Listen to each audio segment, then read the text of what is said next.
नाम वरिण्यं गुणं रूपवर्णं द्विजैसं पठन्तं शिवं वेदशास्त्रम्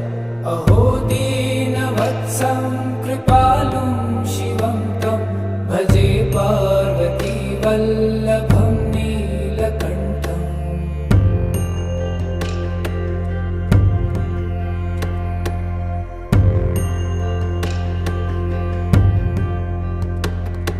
सदा भावनाथं सदा सेव्यमानं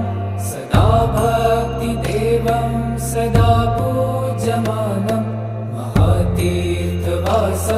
सदा सेव्यमेकं भजे पार्वती